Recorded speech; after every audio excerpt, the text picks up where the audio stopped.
Kenapa kita butuh figur seperti Prabowo? Ya, karena saya percaya setiap zaman membutuhkan pemimpinnya.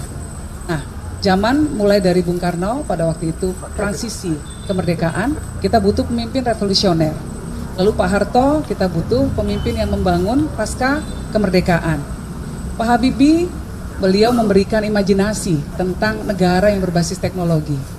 Gus Dur memberikan fondasi tentang demokrasi dan kesetaraan untuk semua, keadilan sosial bagi seluruh warga Indonesia. Bu Mega kemudian mengedepankan populisme dalam kebijakan pemerintahan beliau.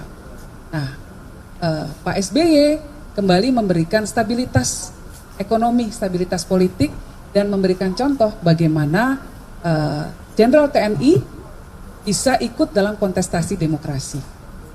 Kemudian Pak Jokowi ini memulai take off untuk industrialisasi.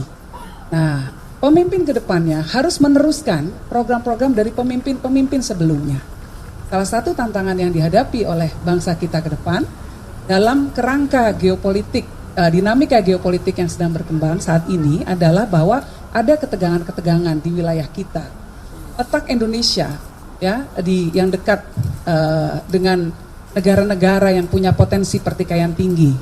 Contohnya akan ada ketegangan-ketegangan ke depan ini menurut saya Pak Prabowo tidak bisa dihindari. Mungkin saja ada potensi ketegangan misalnya terjadi di Taiwan Strait.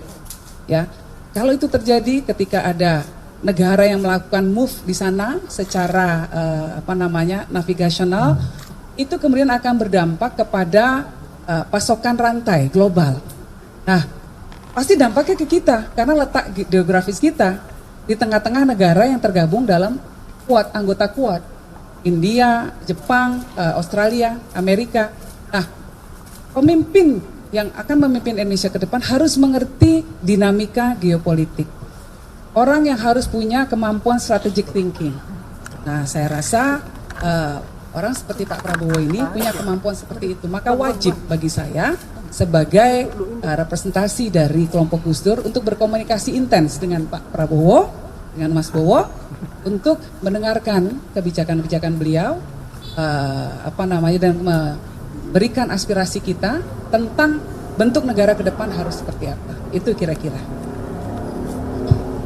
Saya kira demikian ya, kita lihat pemikiran Mbak Yeni, wawasannya sangat tepat ya, intinya kita bekerja sama untuk kebaikan rakyat. Saya kira itu ya. Mbak Yeni.